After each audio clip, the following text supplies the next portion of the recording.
So that is N Oceans with Tears Have No Name off their album M God. Oh, M God indeed. How you doing, Daniel?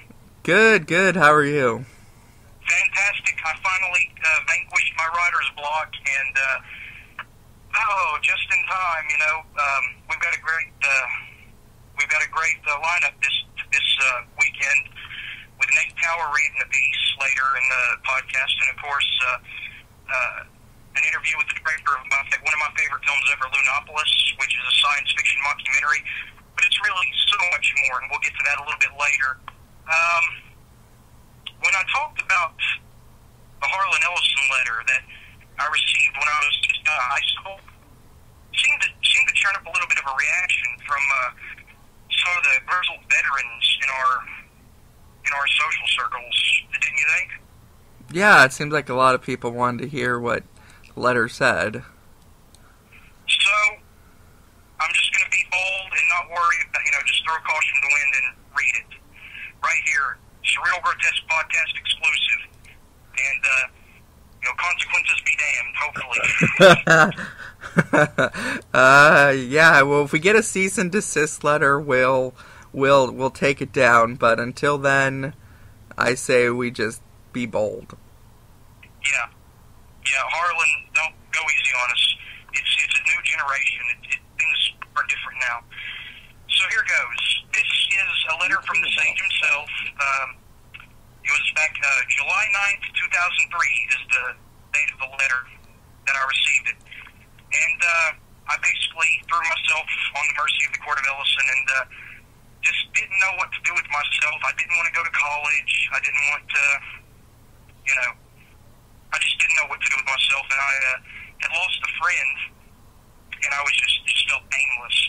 And so I appealed to one of my heroes, who I used to watch on Sci-Fi Buzz growing up, and I read the piece that shouted love at the heart of the world, the collection of stories, and Pain, God, and Other Delusions, and just fell in love with his work. And here is the letter that I received from him.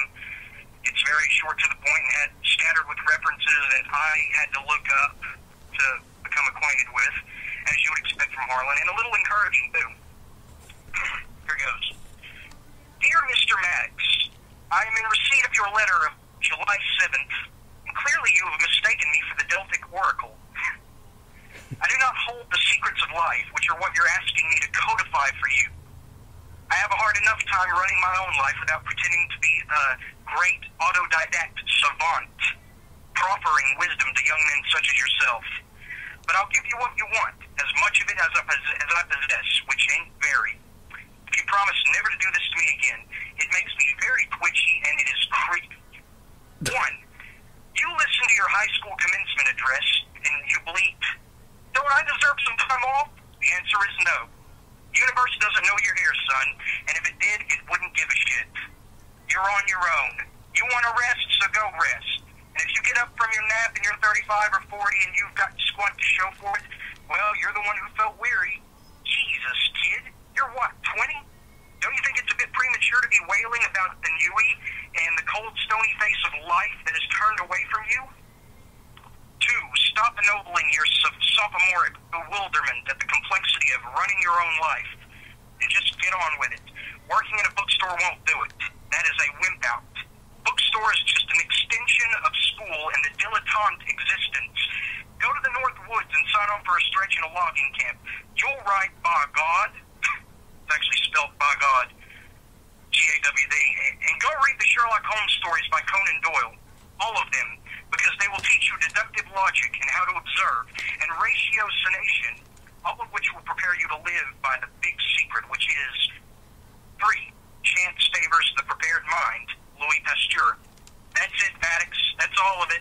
So now I've taken time out of my life to save your life. Go to hints and make of yourself what you will. Jesus, Prince Michigan, why me?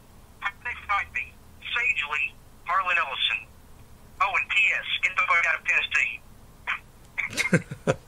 And here I am still in Tennessee, but, I probably wouldn't have written a letter to him if I were where I am now.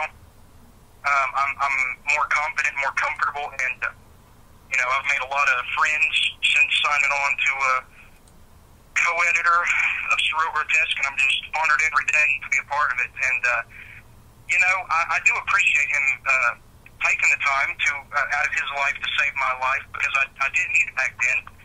But there it is. That's what the big build-up was about last weekend before I was sure I wanted to read it, so... That is great, though. Yeah. I mean, his entire personality is just really there in that letter. He just dwarfs everyone else in his presence with, Yeah. I think that's what appeals people to him. That's why everyone knows his name. I mean, he's a very creative guy, and he's done some legendary stuff that I definitely think he's made a major contribution to science fiction. It's just people have let a lot of his personal exploits overshadow his career. True, but, he kind of brought that on, Yeah, he's definitely... because I've heard some of his stuff, like, what did he mail, like, a dead animal to an editor, and... Right. Fourth class mail, I think he said. And then he... So it was rotting. And he, didn't he drive across state to punch someone in the face who insulted him? He punched out his college professor for saying he was going to be a failure. Yeah, see, it's stuff like that. But then it's like, I don't know, everybody loses their temper and does stuff, but I guess it just sticks with you, but in the old days, a lot of writers had their reputations. Being philandering, or, drunkards, or mental patients. In the case of Sylvia Plath, and, Emily Dickinson was a notorious recluse, and, it kind of adds to the mystique of the writer. And now I guess they've graduated from alcohol to heroin and prescription drugs. I kind of almost... No, I won't say admire the demented writer lifestyle, but you can kind of appreciate the eccentricness of the writer lifestyle, rather than you have the James Pattersons of the world who just sit in a fucking office and write formulaic thrillers over and over and over and over, Or Dan Brown, who brags about using gravity boots to make the blood flow increase to his brain. No joke. I read that once. Are you serious? Yeah, gravity boots. Wow. What happened to just getting high, man, you're a bestseller. Gravity boots. I'm not even going to touch that one. That's like magic underwear. Well, speaking of gravity, there's a little gravity on the moon. Let's call Matthew Samant. Oh, yeah. He's expecting our call right now, right? Correct. Okay, alright, we'll be right back.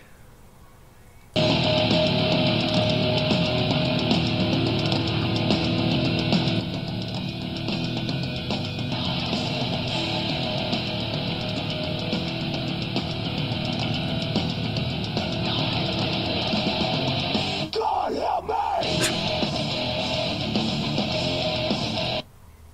And that's MADBALL with Heavenhell, off their album Legacy. Wow, you get the hardcore stuff, Jeremy. Don't I? But not nearly as hardcore as our guest now, Matthew Avant, director of Lunopolis. Matt, what a pleasure to have you. How are you doing today, bud? I'm feeling pretty hardcore today. All right. On a Sunday, too.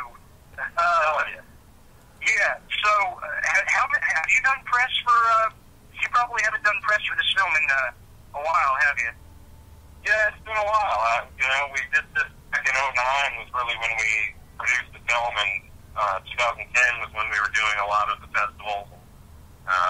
Then we actually got a little distribution deal at the end of 2010. So it's been a while. I guess I want to say probably since 2011, maybe that I've actually talked about it, in any detail.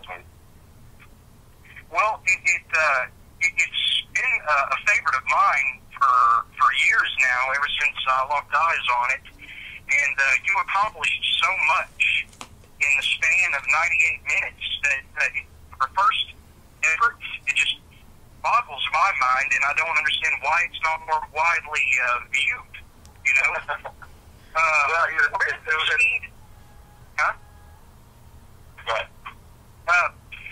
Well, first, I guess the best place to start would be to set up a synopsis of the film's plot for listeners who haven't seen the film. Tell them what they're missing out on. Well, basically, the story is about these two guys who are filmmakers who work for this radio broadcast, which is sort of a coast-to-coast-ish kind of a show that gets data and or, you know, tips or leads or pieces of information from people. And they were given a set of old books, photographs, and things, and among it they find a set of coordinates that take them out to the Louisiana swamps, to this location that leads to an underground tunnel. There they find all these kinds of crazy things and ultimately uncover this sort of secret history of Earth, you know, and the overall theme basically is that they have found this organization of human beings living on the moon from the future. Every time I say that part, too, that's always when I get a laugh if there's an audience. But, you know, it's like they basically start to slowly, through a documentary kind of a investigative form, unravel these little bits of information, which leads them to the Church of Lunology, which is sort of an organization of people based on Earth, you know, who are tasked with protecting the secret, basically.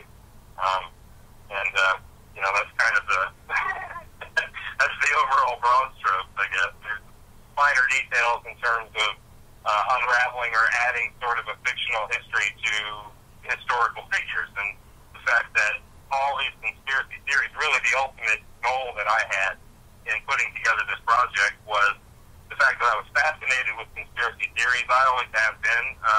I've always just really liked the creative places you can kind of go with these things, and the moon theory, the fact that the moon landing was a hoax, was kind of the first conspiracy theory I was introduced to, and that just really fascinated me because I was already interested in the NASA, you know, in the Apollo programs and things like that. And so I really started looking more and more into that kind of stuff and realizing that there was just a whole world of conspiracies surrounding all kinds of things, many of which aren't even mainstream, you know, but that are well-known to people who pay attention to these sort of things. And I thought, man, what if there was just one missing link, you know, if there was just one last piece of information that we didn't have that would sort of help make all of these things come together and make sense. And so that's kind of what inspired us doing it, and that's ultimately what we tried to accomplish, is connecting all of these little details together and under one banner and tell an interesting story sort of in that world. I think you definitely succeeded. You mentioned that it kind of was spurned from the moon landing conspiracy theories. I've heard the one that Stanley Kubrick helped him film it. That's a new one. I've heard little bits about that. I've heard connections to, you know, like the movie Capricorn 1 and other things, but just recently I heard somebody mention the Kubrick thing. Mm-hmm. So that was kind of where the seed of the whole plot came from. Was basically conspiracy theories in general, right? Sure. So now, what about alternative researchers like Alex Jones and David Icke? Do you hold to those beliefs at all in your daily life, or did you just go there for the sake of the screenplay? Well, that's an interesting question. It's, you know, I feel I have mixed feelings about certain things. I've always been very open-minded to theories and to possibilities. I'm never under the impression that we know everything, but I'm not necessarily